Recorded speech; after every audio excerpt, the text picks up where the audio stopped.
அனைவருக்கும் வணக்கம். இந்த வீடியோவில் 2025 நடந்த குரூப் 2 எக்ஸாமில் கேட்ட ஒரு கேள்வியை எப்படி சால்வ் பண்ணணும்னு பார்க்கலாம். இந்த கேள்வி பார்த்தவங்களுக்கு ரொம்ப கஷ்டமாக இருந்திருக்கும், எப்படி சால்வ் பண்ணுறதுன்னு தெரியாமல். அதை எந்த அளவுக்கு ஈஸியாக சால்வ் பண்ணலான்றத இந்த வீடியோவில் சொல்கிறேன். ஒரே ஒரு சின்ன ட்ரிக் தான். இதுக்கப்புறம் வரக்கூடிய எக்ஸாமில் இந்த மாதிரி கேள்விலாம் கேட்டாங்கன்னா ரொம்ப ஈஸியாக சால்வ் பண்ணிடலாம். 3 வருஷத்துக்கு அப்புறம் 13,380 ரூபாவா ஆகுது. 6 வருஷத்துக்கு அப்புறம், சரிங்களா, 6 வருஷத்துக்கு அப்புறம் 20,070 ரூபா ஆகுது. அந்த தொகையை காண்கன்னு கேட்டிருக்காங்க. அதாவது இனிஷியலாக ஒரு தொகை போட்டிருப்பாங்க இல்லைங்களா, அசல், சரிங்களா, அசல்னு சொல்லுவாங்க. அது ஆரம்பத்தில் எவ்வளோவா இருந்திருக்குன்னு கேட்குறாங்க. இப்போ நம்ம என்ன பண்ணுவோம்னா, கூட்டு வட்டிக்கான formula amount equal to principal into 1+r/100 என்னன்னு பாருங்க.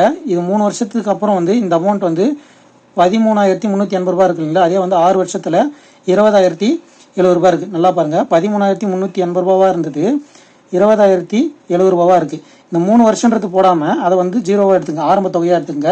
3 வருஷத்துக்கு அப்புறம் 3 வருஷத்தில் 20,070 ரூபாவா மாறி இருக்கு. நான் சொல்கிறது புரியுதுங்களா? ஃபர்ஸ்ட் 13,380ன்றத இனிஷியல் அமௌண்ட்டாக எடுத்துக்கங்க, சரிங்களா. அதுக்கப்புறம் 3 வருஷம் கழிச்சு 20,070 மாறி இருக்குன்றத போட்டுங்க.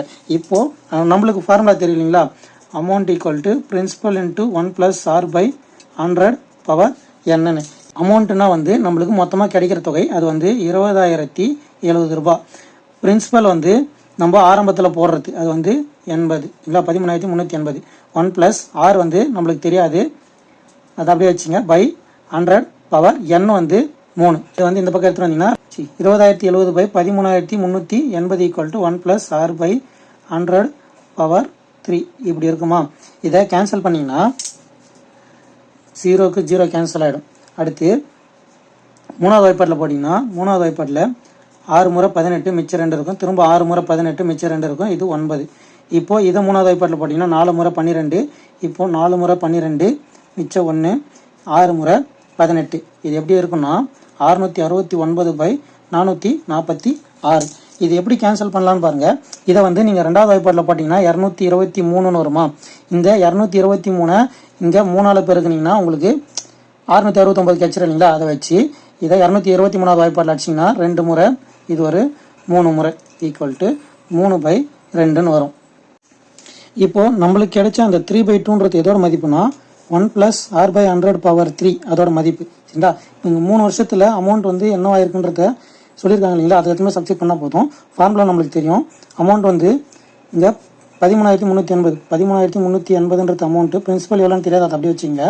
1+r/100 இது 3 வருஷத்துக்கான தொகைங்களா. அப்போது பவர் 3 நம்மளுக்கு 1+r/100 மதிப்பு கிடைச்சிருக்கு. அது 3/2 p × 3/2ன்னு இருக்கும். இங்கே 1380 இல்லை இப்படி வரும். நம்மளுக்கு தேவை பி மட்டும். இது அந்த பக்கம் எடுத்துகிட்டு போனோம்னா 13,380 × 3/2 அந்த பக்கம் போச்சுன்னா 2/3ன்னு வரும். இதுதான் பிரின்சிபலோட அமௌண்ட்டு. இதை 3வது வாய்ப்பாட்டில் அடிச்சிங்கன்னா இங்கே ஒரு முறை, இங்கே 3வது வாய்ப்பாட்டில் அடிச்சிங்கன்னா 4 முறை, 3வது வாய்ப்பாட்டில் அடிச்சிங்கன்னா 4 முறை மிச்சம் 1 வரும். 6 முறை 18 போகும், இங்கே 0 இருக்குது, அது போட்டுங்க. மிச்சம் 4,460 × 2 நிற்கும். இது 0, 12 மிச்சம் 1, 8, 9, 4, 2, 8, 8,920 இருக்கும். அது ஆப்ஷன் டியில் இருக்குது. இதுதான் நம்மளுக்கு தேவையான ஆன்சர்.